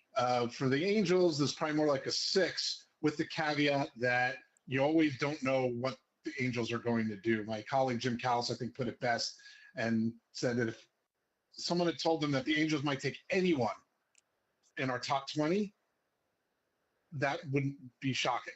and Bremner was 18. So he kind of fit within those parameters. But yeah, it was a little bit of a surprise, but the Angels like to cut deals with players that they think can move quickly, and they've had some success with it. Christian Moore's in the big leagues. So, it was more of a surprise, but given the Angels' MO, it wasn't as shocking as it would have been had it been another organization. You mentioned Christian Moore. The Cardinals took a couple of guys at the top of the draft with their first and third picks, both out of Tennessee, including Liam Doyle at number 5 overall. I think the Cardinals would have to have been thrilled at the prospect if you told them pre-draft that Doyle would be there for them at number 5. Probably couldn't have gone a whole lot better for them at that first pick. No, I think that's right. They really loved Eli Willis. And I think if things had flipped around a little bit, that very well could have happened, because it didn't seem likely that he was going to go 2, 3, or 4. And I think then they would have been stuck with the decision of Liam Doyle or Eli Willis. I think they probably were contemplating Parker as well and making that decision, but Doyle led that group. Doyle was an interesting one because, I think most people thought he was firmly in the Angels' purview at number 2, and I think he definitely was up to a point. But if he didn't go 2, the Mariners at 3 and the Rockies at 4 were not likely to take him. So there was a good chance the Cardinals were going to get him. I think they just thought that he seemed like a really good fit for the Angels at 2. So I think they had to have been thrilled that a guy that they've liked all along was there for them to consider, even if they had decided to go in the high school shortstop direction. Just being able to consider Doyle was a win. And then, especially because Willis was gone, then it made even more sense for them to take the lefty out of Tennessee. You mentioned their interest in Willits. Maybe interestingly, in the end, they took 21 players. Only one of them was a high school kid, Ryan Mitchell, with their second pick, outfielder, high school kid from Tennessee. Does that surprise you at all to see them going so heavy in a college direction? Not really. I think that the strength of the class overall was high school shortstops, and they had one, maybe 2 that they were really interested in. We talked about Willis. I think JoJo Parker was the other one, and he went a couple of picks later. So after that, then I think that the Cardinals are probably a pretty model-driven team. And there are certain things, that needed to be checked off. They did get, a pretty interesting position player in Ryan Mitchell, has a chance to be a really good left-handed bat. There should be some decent power. He's, got good bat speed. I thought it was interesting. He played shortstop in high school, but they announced him as an outfielder. That's probably a better fit anyway, or second base. But let him go out in center field where his athleticism would really play. And then after that, once all the sort of top tier of the high school bats were taken, once you get deeper into the draft, and it's more about the depth of this draft, and I think the depth was on the college side. Is there anybody who stands out to you outside of maybe those top few guys who we spent the last couple of days talking about in the Cardinals class that you really like for value, or maybe really dislike for some other reason? Yeah, Jack Gurevich is kind of interesting to me. So Jim Callis and I split the country up, and I have California in our draft coverage. And he is a guy who has some interesting qualities as, again, another left-handed hitter. He's a draft-eligible sophomore. He's probably destined to play first base. He's not the biggest guy in the world. It's a little bit of a weird profile, but he's like this gritty player. He makes loud contact. He's going to have to tone down the aggressiveness at the plate a little bit and the chase, but I think it'll be toned down. But it's kind of gap power, and I think there's more pop to come. So he might be an interesting one to watch as a guy who, because of the bat to ball skills, that's a really good foundation. And if you can get him to kind of tone it down a little bit, he may end up being a really, really good big league hitter, probably at first base. Maybe, he's played some third, maybe you try it there. But I think the fact that they announced him as a first baseman, not that they're beholden to where they announce him as, but that's often a sign of where they think he'll at least start things out. But I'd move him around a little bit and see if he's capable of playing anywhere else. Just because first base, right-handed throwing 6-foot first baseman, there aren't that many of those. But the bat characteristics, I think, are why he went in the third round. We're visiting with Jonathan Mayo of MLB.com. You can follow him on Twitter at Jonathan Mayo. Jonathan, real quick before we let you go, I think the MLB draft, maybe just in my circles, but I think a little bit wider than that, is starting to grow in these last couple of years as a kind of an event that gets on the radar of fans and is becoming a little bit more of a quote-unquote spectator sport in the way that some other drafts can be. Is there anything that you found yourself having to clarify with fans who are just coming to the draft for the first year or two recently? Maybe they've been longstanding baseball fans, but just misconceptions or other teaching points that you've been trying to get out there to people as they start to embrace following the draft? Well, I think the big thing is the bonus pool.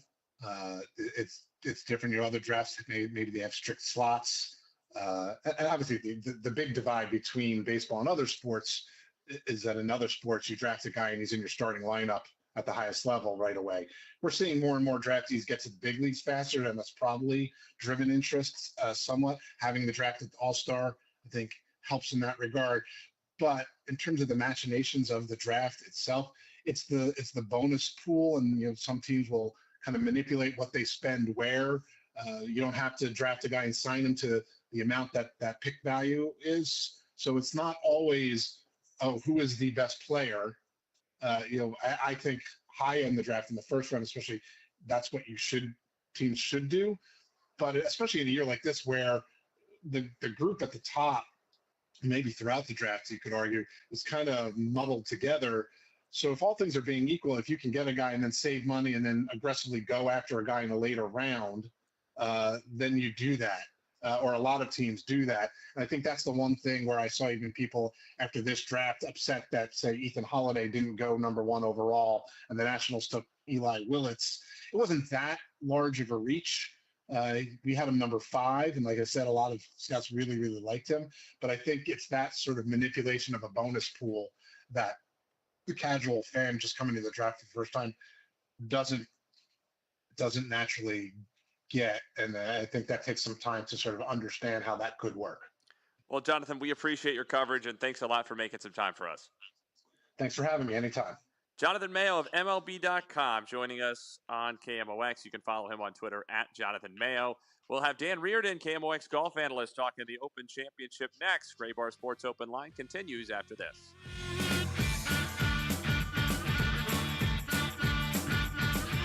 When it comes to baseball in St. Louis, there's one station that's all in. KMOX. At noon, it's the Gas House Game. Let's talk some baseball. Smart, unfiltered conversation with real baseball minds. At 5, the Redbird Rush Hour delivers sharp insight, fresh takes, and the latest from inside the clubhouse. Now the pitch. And when it's game time, we bring you every single pitch, all season long. It's a Gatter! Others talk sports. We live Cardinals baseball. 104.1 FM, KMOX. Is your home, business, or church looking tired, chalky, or in need of curb appeal? Go Rhino. Tired of painting year after year? Go Rhino. Our unique 3M ceramic technology is perfect for brick, stucco, aluminum, steel, color lock masonite, and more. It's backed by our 25-year transferable warranty to not chip, crack, or peel. Great if you're staying, and even better if you're selling. Our ceramic coating allows you to maintain all of your architectural features. The decision to do vinyl will leave your home looking like a plastic moldy box. With Rhino Shield, in 15 years, your home will still have that, wow, it looks like you just got it painted. We've done large condo complexes, parking garages, pole barns, and commercial strip malls. We coat sloped and flat roofs to extend their lives too. Evaluations are free. 877-25-RHINO or 877-25rhino.com. See what we did there? Genius. Tell them, ladies. No paint, don't vinyl, go Rhino Shield. Never paint your house again. Rhino Shield. How many of you think taxes are going to go up in the future? And if they do, who will be hit the hardest? Maybe it's you, headed for retirement. You've been saving in that 401k or IRA, and that money has never been taxed. And Uncle Sam is looking at that account like it's a big, juicy steak. What can you do about it? Join the All Financial Group for their Taxes in Retirement Seminar, Tuesday, August 26th or Thursday, August 28th at Fleming's. They believe a financial plan is not a retirement plan without a tax plan. Fund your retirement, not Uncle Sam's. Reserve your spot today by calling 636-230-8824. That's 636-230-8824 or online at yourmoneymattersstl.com. Investment advisory products and services made available through Impact Partnership Wealth, LLC, IPW, a registered investment advisor. Neither the firm nor its agents or representatives may give tax or legal advice. Individuals should consult with a qualified professional for guidance before making any purchasing decisions. Charlie Brennan with Dr. Colleen Bosler from the Audiology Center. What can people expect when they visit one of your doctors at the Audiology Center? Expect a friendly greeting and a waiting room stocked full of refreshments. But more importantly, a patient should expect that they're treated on an individual basis. We are not retail, and we pride ourselves on our medical model. Each hearing aid is catered towards each patient's unique needs. Expect a full history intake where we get to know you and your personal needs. And then we'll complete a full battery of tests where we can adequately diagnose your hearing health. We want you to understand those results right away. So directly following your tests, we're going to go over everything extensively. Finally, at that time, we'll develop a customized treatment plan built around you as an individual. The Audiology Center, 3 locations in the St. Louis area, 636-441-7470, theaudiologycenterstl.com. We started Neovitin because we wanted to create a multivitamin for ourselves. That's why we focus on quality ingredients and formulas with our multivitamins. Neovitin 50-plus multivitamins are formulated with over 20 vitamins and minerals, along with our 4-ingredient, physician-formulated proprietary blend for the highest quality daily nutritional support. Give Neovitin 50-plus multivitamins a try for yourself. Find them at your local Schnucks, Dierbergs, and online at neovitin.com. Baseball's All-Star Week is underway. Cardinals baseball, it returns Friday night when they take on the D-backs. Cardinals Radio, 104.1 FM, KMOX. Gray Bar Sports Open Line continues on this Wednesday evening. Nate Gatter in for Matt Pauley. He will be back on Friday. We are joined now by KMOX golf analyst Dan Reardon. You can follow Dan on Twitter at DanReardon13. And his services are desperately required because the Open Championship tees off in just about 5 hours from Royal Portrush in Northern Ireland. And Dan is going to have to make sense of it all for us. Dan, how are you doing tonight? I'm doing fine, and thanks for the invitation, Nate. Well, it's great to have you with us. Let's start with what I imagine is probably the biggest storyline, at least in a narrative sense, around this tournament, which is Rory McIlroy back in his homeland at a course where he once shot a course record 61. But the pressure of the Open at Royal Portrush seemed to get to him. That 61 was prior to his career as a professional. When he was back there for the Open Championship in 2019, he started with a quadruple bogey on the first tee. He ended up at 8 over 79 in the first round, and it really never got going for him. Do you think because of maybe some of the changes we've seen in Rory McIlroy, not only on the course but off of it in the last 6 years, that he might be better prepared to handle the pressure and expectations that will come along with this weekend, particularly for him? Well, I think there's no question he's better prepared, and even more so this year, Nate, because he's apparently past what I would describe the PTSD that he experienced after completing the career slam and winning the Masters Championship. He went into sort of a dark area, got in some issues with the press, and seemed to be revitalized, even at Travelers, but more recently at the Scottish Open. So he'll go in, I think, in a better frame of mind. And he freely admitted in his tournament pre-tournament press conference that the amount of attention he got when he teed off in 2019 in that event stunned him. He didn't realize how big a deal it was to the golf public in Ireland that he was in their field. So, yeah, he'll be better prepared. But then the flip side of that, I think there's probably even more pressure on him because of all those circumstances. I don't know that there is a player in the field who will feel more pressure at the start of the round tomorrow than Rory McIlroy. What about Scottie Scheffler, who obviously is the favorite, if not the overwhelming favorite, in almost every tournament he plays these days? He has not been bad by any stretch in his opportunities at the Open, including a tie for 7th at Royal Troon last year, but he also has not finished in the top 3. It's the only major where he hasn't managed a top 3 finish in his career. Obviously, we're holding Scottie to Scottie standards in even quoting that kind of a statistic as though it's some kind of bad thing. But it's a little bit of an unusual situation in the sense that they're playing links golf that most of these guys, the Americans on tour, don't play very often. Maybe the course is a little bit of an equalizer or a randomizer in that sense, the weather, all of those things. In your mind, does that mean Scottie should be at least less of a favorite this weekend than he ordinarily would be? The first thing I would say about Scheffler is he's the most reliable contender in a major since Tiger Woods. In other words, when he shows up, he tends to compete and contend. Having said that, you need to realize that, yes, this is a links course, but this is an Irish links course. And people who are accustomed to seeing the Open Championship, which literally goes back to the first year that Abraham Lincoln was sworn into office, that the Open Championship is played on typically flat links courses in Scotland and England that are somewhat brown in nature. What they will see tomorrow and through the weekend is a very green golf course that uses terrain a lot more than any place else. So Scheffler and everybody else in the field will face a different challenge this week at Royal Portrush than they would face a year ago or at St. Andrews. At any other, the only 3 times they've played in Ireland, they've been at Royal Portrush, and everything else has been in Scotland, Wales, or England. So you have a different circumstance in that regard. As it applies to Scottie Scheffler, and I always like to go through the interviews in advance, I would encourage anybody to go out and find online the last 5 minutes of Scottie Scheffler's interview leading into the Open Championship. He stunned the room. He gave a 5-minute presentation inside his mind of what his philosophical attitude toward being a professional athlete involved.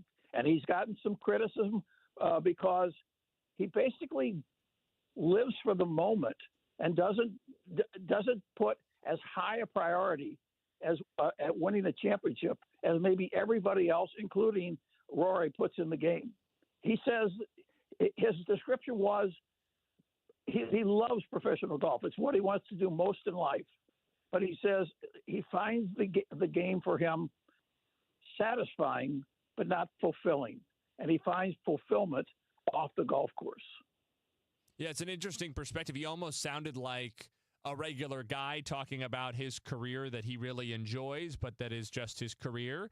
And, you know, it's understandable that for some of these guys, that's how they would feel about it, but it's not necessarily how we as fans feel about it, right? So many people would give a limb to be able to go out and play professional golf for a living that it's just foreign to them to think of that like having another job. And again, I don't think from those comments that Scottie intended any disrespect or intended to communicate any level of arrogance or taking it for granted what he has. But it was interesting not only that he has the perspective, but that he chose to articulate it so well and so clearly in front of a lot of people, a lot of cameras at a really big moment in the season and his career. When he stood up following the interview, the moderator said to him quietly, "That was fascinating." And briefly about the golf part of Scottie Scheffler and starting tomorrow. Scheffler, if he has kryptonite in golf, it's on the greens. He's not a spectacular putter. He has good days. The Open Championship rarely is won by the best putter in the field. Cameron Smith would be the exception to that at St. Andrews when he beat Rory McIlroy. So I think that playing the Open Championship, if he gets off to a good start, I think Scheffler will enjoy. If the speeds on the greens are not an issue for him, I think he'll be very successful. Whether he wins or not, that's as much dependent on the rest of the field as it is on him. Dan Reardon, KMOX golf analyst, is with us talking about the Open Championship, which will tee off in now just a little under 5 hours, 12:35 Central Time across the pond at Royal Portrush in Northern Ireland. Scottie Scheffler and Rory McIlroy, we've talked about the world number 1 and 2, Rory in particular carrying that sort of hometown hero status into the tournament. Xander Schauffele is the defending champion. Shane Lowry, an Irishman, won the last Open Championship played at Royal Portrush in 2019. John Rahm maybe will have his eye on things. Justin Rose has played well and had some success at Open Championships. Is there anybody else out of kind of that next tier? It feels like Scottie is the top tier on his own. Rory is maybe tier number 2 at times on his own. Certainly he's going to get the second most attention and the most attention there locally. Is there anybody in that next group who really stands out to you for whatever reason this weekend? As strange as it may seem, Nate, when I look at the field going in, particularly for this championship, which is always impacted by weather, and the weather is supposed to be similar to the last time, a lot of rain and cold temperatures and a little bit of wind. I look at the tee times the first two days to see where you are in the draw, because the weather in Scotland or in Ireland tends to be morning and afternoon weather, and they're very distinctly different. And the weather tomorrow morning is supposed to be the best of the 4 days, and then it gets rainy the rest of the way. So when I look at the field, I look at who's at the top of the draw, who gets off to the good start, and who's at the bottom of the draw, who gets off to the bad start. It equalizes when you get to the weekend. Well, at the top of the draw, you have Schauffele, you have Scheffler, and you have Colin Morikawa. They're all going out roughly around 4 o'clock St. Louis time. At the bottom of the draw, you have 3 groups going out in succession around 9 o'clock St. Louis time. The first one is McIntyre, DeChambeau, and Rose. 2 major winners in that group. The next group is Spieth, Oberg, and Hovland. Keep an eye on Spieth. He just gave his wife just gave birth to their child. He hasn't had any playing time in competition since Travelers, but he's been successful in this championship. And the group after them is McIlroy, Thomas, and Tommy Fleetwood. And Fleetwood is another name that I would consider. Those are great groups. They probably are going to play in the worst of the weather over the first 2 days. Well, Dan, I got to ask you one more thing, especially, it's not a new thing that the Open Championship would be played, especially the initial couple of rounds, at awkward times for the Midwestern American viewer. What's your plan? Are we snorting Mountain Dew and staying up all night? Are we going to bed and you've got an alarm set for the wee hours? How are we approaching this? If you're a veteran of golf and the Open Championship, what's the move here? I've been known to get up as early as 4 a.m. to watch the championships. As I've gotten a little older, I've become a little more patient. And the truth of the matter is that the first 2 days are staging, so it's not as critical that you see everything going on. Although I think it's fun because of the weather. I think it's fun to see the players battle the elements and to see all those things. And one other thing about this championship, they are expecting, if the weather doesn't produce a negative, they are expecting the largest crowds in the history of the of the Open Championship. They're thinking they can get close to 300,000, and I think the record is held by St. Andrews somewhere in the low 290s. But no, I will be up before the sun watching this championship. Well, Dan, we're really looking forward to watching it with you. I think it was John Rahm I saw say this week that he considers the Open Championship to be the most prestigious trophy still available to win in golf, and I think it's interesting to get that perspective, especially for a European player. I wonder if the American mind, especially in the last, in the 21st century, let's say, has become so Masters-centric in that being the pinnacle of the golf calendar and kind of getting a different treatment from at least the other American golf tournaments, that we forget, the additional level of history behind this tournament, behind this trophy, and especially for the European players, what it means to be in this field. It's the most international of the 4 majors, and credit Arnold Palmer, who in 1960 gave it his seal of approval and made it acceptable for American golfers to go over. And since that time, we've seen that. And I guess it all culminated during the time of Tiger Woods, when Tiger goes to St. Andrews and just blows that golf course away. And now it's stayed on everybody's map since that time. Yeah, it was interesting to hear Rahm's comments that he then said, and obviously not every Open Championship is exactly the same. There's sort of a hierarchy, and the absolute best thing you could do in golf is win the Open Championship at St. Andrews. So he's putting that on even a pedestal of its own. And luck does come into play more in this championship than everything else because of the nature of the golf courses. Well, Dan, we appreciate you so much, and we'll have you right back on here tomorrow evening to give us the important stuff from the first round and look ahead to round 2. Enjoyed visiting with you, Nate. Dan Reardon joining us here on KMOX to talk the Open Championship that tees off in a little under 5 hours, 12:35 St. Louis time. The first round from Royal Portrush in Northern Ireland, and that will again be Dan Reardon's area of expertise. Tomorrow evening, he will join us just after the top of the hour at 7:05 tomorrow evening. We got a packed show coming up tomorrow. Remind you about all of that after our interview with Ed Wheatley coming up next. But we'll be doing some St. Louis Cardinals, some Open Championship, also some Mizzou football because they'll have their SEC Media Days appearance tomorrow morning. All of that on Sports Open Line tomorrow evening. First, though, we'll take a break. Ed Wheatley of the St. Louis Browns Historical Society joins me next on KMOX. Experience the magic of the Fabulous Foxes 2025-2026 Broadway season, which includes the return of St. Louis favorite, The Phantom of the Opera, and the spellbinding spectacular Harry Potter and the Cursed Child. And right now, KMOX has your chance to win a pair of season tickets for the 2025-2026 season. Prize package includes a pair of tickets for all 8 shows in the subscription package. Register now online at KMOX.com/contests for your chance to win. I'm Ed Evans, CEO of Consumer Cellular. No, we're not one of the big guys. Truth is, we don't want to be. If you're over 50, Big Wireless probably has you paying for more data than you might need. You could be throwing away thousands over a lifetime. We're not here to be the biggest. We're here to bring you something we believe is better. Our plans start at just $20. You'll get the same fast nationwide coverage without the big wireless bill. Call 1-888-FREEDOM, visit consumercellular.com/facts or a store near you. Plans include $5 credit for auto pay and e-billing. See site for additional facts. Paul's new drone startup just lost its most genius computer scientist. We just lost our best genius to some new genius who's got a genius new idea. I'm going to have to find a new genius. Or 2 half geniuses and fast. He needs a computer scientist that can keep his startup from falling down. I need Indeed. Indeed you do. When you sponsor a job on Indeed, it's easier for talented candidates to find it, which makes it easier for you to hire them. Visit Indeed.com/credit and get $75 towards your first sponsored job. Terms and conditions apply. Did you know you can get your prescriptions for less at your local pharmacy? You can with GoodRx. It's the free app that can save you money on your medications. Just search for your prescription, choose the pharmacy and the price that works best for you, and then show your GoodRx coupon to your pharmacist at the drop-off counter. GoodRx works at over 70,000 pharmacies, including Walmart, Rite Aid, and Walgreens, and it works whether you have insurance or not. It's easy to save. Next time you drop off your prescription, check GoodRx. To start saving today, go to GoodRx.com. GoodRx is not insurance. What would you give for a child you loved? To make their wish come true?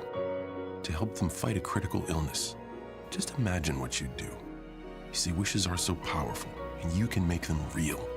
They can give a child back their childhood, even change the way they feel. Every single one of us can make the stars align, because when we come together, hope and joy will shine. Wishes need stars like you. Visit makeawish@wish.org. Do you owe $10,000 or more in credit card debt or personal loans? With credit card debt at all-time highs, Debt Relief Advocates is urgently notifying consumers of debt relief now being made available, designed to aid consumers with out-of-control credit card debt. Those who qualify and enroll for this relief program will only have to pay back a fraction of what they owe. This is not bankruptcy or a debt consolidation loan. This is a relief program that credit card companies would rather you not know about, as it ends your debt nightmare and saves you lots of money. Consumers owing at least $10,000 in credit card debt or personal loans can now take advantage of this debt relief as the cost of living skyrockets. Debt Relief Advocates has established a relief hotline for you to call to learn what debt reduction you may qualify for, so don't wait. For this free information, call the Relief Hotline at 800-390-1164. 800-390-1164. 800-390-1164. Gray Bar Sports Open Line continues, and we're joined by the president of the St. Louis Browns Historical Society, Ed Wheatley, the author of several books, including St. Louis Browns, The Story of a Beloved Team.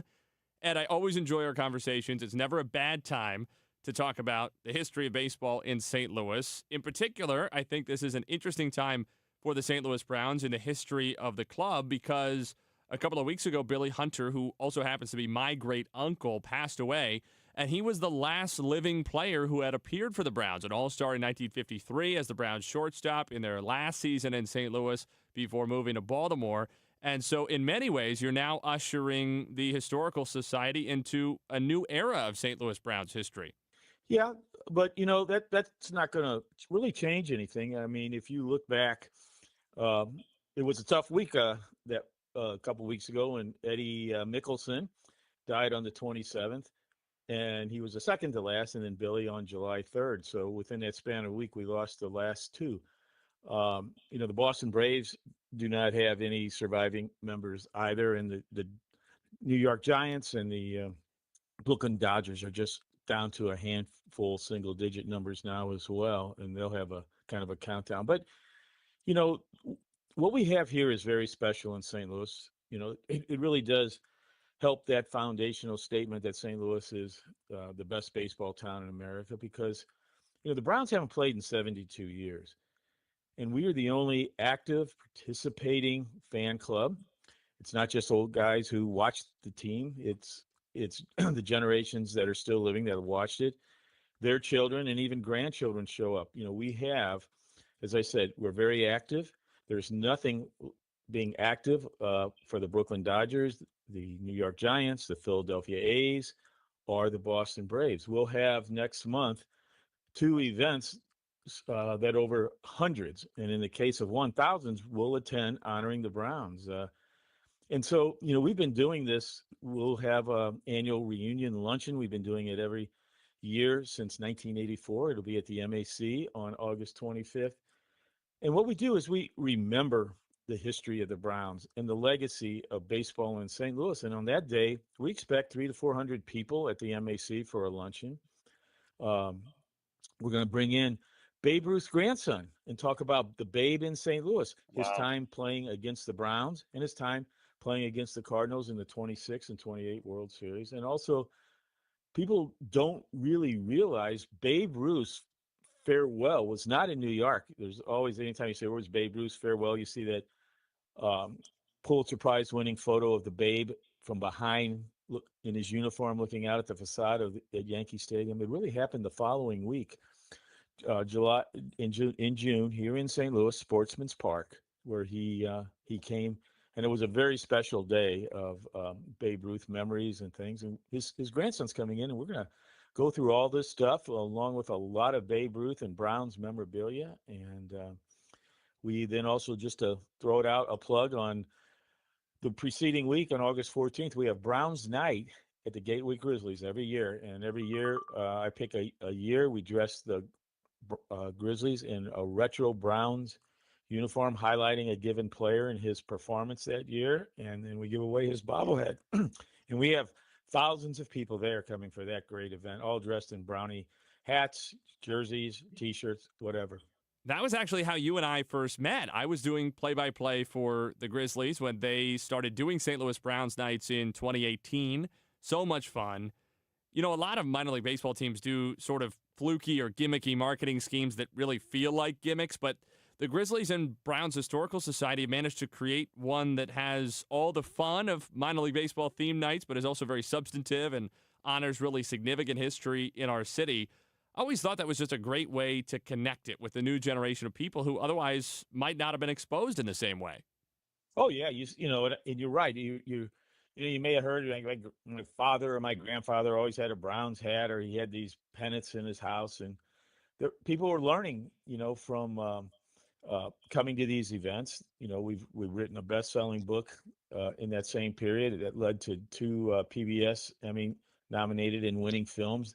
So we have really pushed the envelope to get people cognizant of the Browns and then start participating and keeping that legacy alive, because it's like I said, they still have Civil War reunions, they have World War I, World War II reunions. None of those gentlemen are still alive, and we can carry the torch, and we've been doing that the last several years. I had some of them participating by Zoom. I think we had our last participatory Farmer Brownie in 2020. So we've been able to carry this torch, and I don't see it stopping. We bring in great guests. Last year we had Mike Veck, Bill Veck's son, who was right there, his right-hand man through all the craziness of baseball history with Bill. And we will continue to, like I said, this coming year, it's Babe Ruth's grandson. Very, very special man. Very, very special memories. Because there's a lot of things tied between the Browns and Babe Ruth. And is there anybody better to talk about baseball than Babe Ruth? For people who might be hearing this and thinking about wanting to learn more, get involved, what's the best way for them to do it? Well, the best thing, you can go to our website, stlbrowns.com, and it'll pull up all the very, informative website. You can see our activities, how you can be a member and join with us, and you can see the history of the events we've done, the history of these men, and but it'll give all the details about both of these events that I'm speaking about. Well, we appreciate your time so much, as always, and we appreciate the great work that you and your colleagues do to keep this history alive for all of us to deservedly take pride in and enjoy around this city. Thank you very, very much for being here. Well, I appreciate the time. Thank you very much. Ed Wheatley joining us this evening, the president of the St. Louis Browns Historical Society on KMOX. Gray Bar Sports Open Line wrapping up. Nate Gatter in for Matt Pauley, and tomorrow will be our final show together before Matt returns for Cardinals baseball on Friday evening when they come out of the All-Star break against the Arizona Diamondbacks on the road in Phoenix. Tomorrow night, we will have Ben Hochman of the St. Louis Post-Dispatch with us to talk about the Cardinals. We'll wrap up those MLB draft conversations as well with Sam Dykstra of MLB Pipeline.